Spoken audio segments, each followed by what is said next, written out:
What's up, Ragin Nation? How's it going? This is Alex, you watching the Ragin Ronin review. I got a review for you. Last night I saw Godzilla, and Godzilla, the 2014 version, would be the second time that an American film studio has produced a film based off of the iconic Japanese giant monster. The very first time was when Sony Pictures got Roland Emmerich to direct Godzilla back in 1998, and before Roland Emmerich had directed Godzilla, he directed Independence Day, a movie about a big alien invasion. So they were probably thinking, let's get the guy who directed a big alien invasion movie to direct a big monster invasion movie. Well, while he might seem like the right director, I don't think he really told the story of Godzilla in a way that the fans wanted, because Godzilla is supposed to be a huge destructive force, not this passive,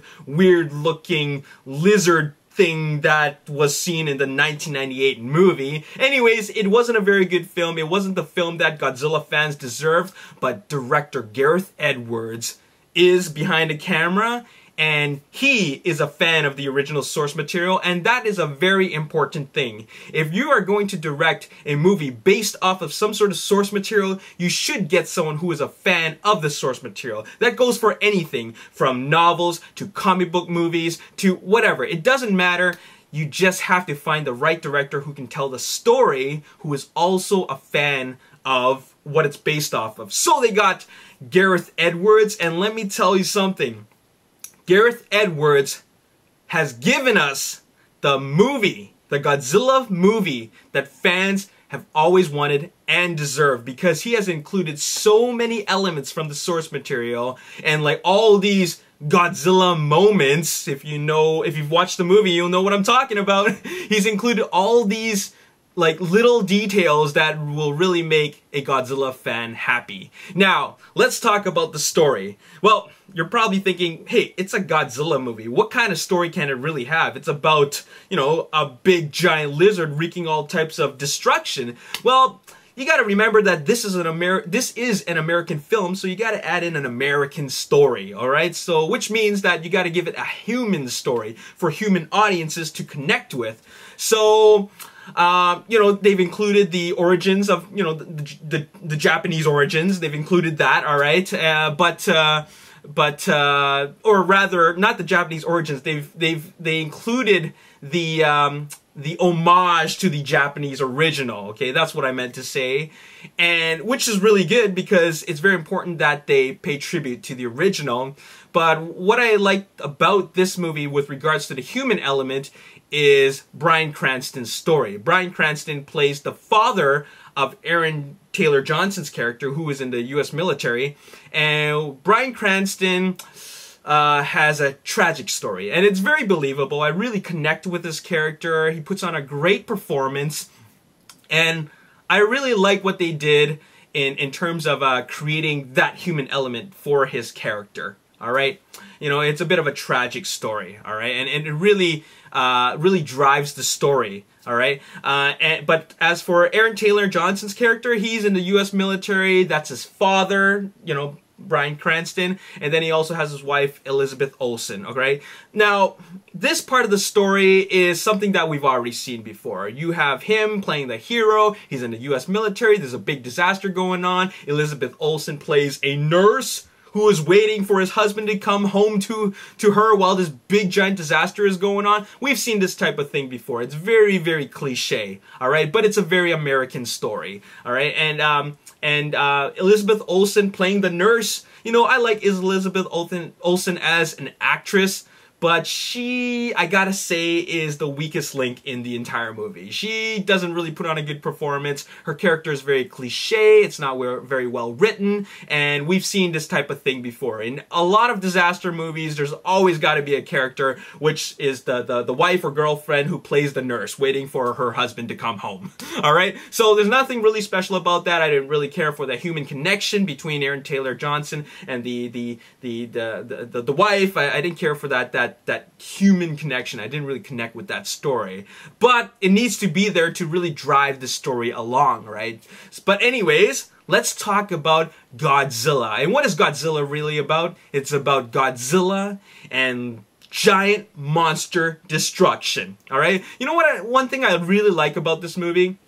I like the fact that it's on a global scale. Like, not a huge global scale, but it's kind of like a globe-trotting movie because you go from one place to another place to another place. Like, you know, I just came back from Hawaii, okay? So when I saw Hawaii in the movie, I was pretty happy. And it doesn't just, you know, it wasn't only in Hawaii, it's in other parts of the world. So very, very cool. Alright, so I'm glad that for such a giant monster movie, they decided to make this a movie where he doesn't just stick to one place. And, you know, Godzilla is a character in itself. He's not just a brainless character. They give him, you know, characteristics, right? He's on a mission. There's a reason why he wants to go from point A to point B. And he plays a character in itself, and he's very mysterious, but at the final act of the film, that's when you see that this is a monster that means business. This is the monster that the 1998 film did not give us. And Gareth Edwards does such a great job in capturing the essence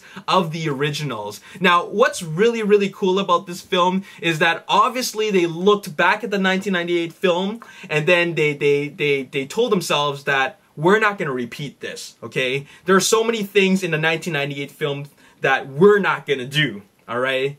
So I gotta tell you that, man, oh man, there are some great elements. Like, I really don't want to spoil anything, right? There's a lot of things I can say about this movie, but I'll just say that Gareth Edwards really gives us what the fans wanted. Now, this movie isn't perfect, okay? It's a movie that leaves you wanting more, and I say that because the first two acts of the film is really just a big development and build-up for a huge final act.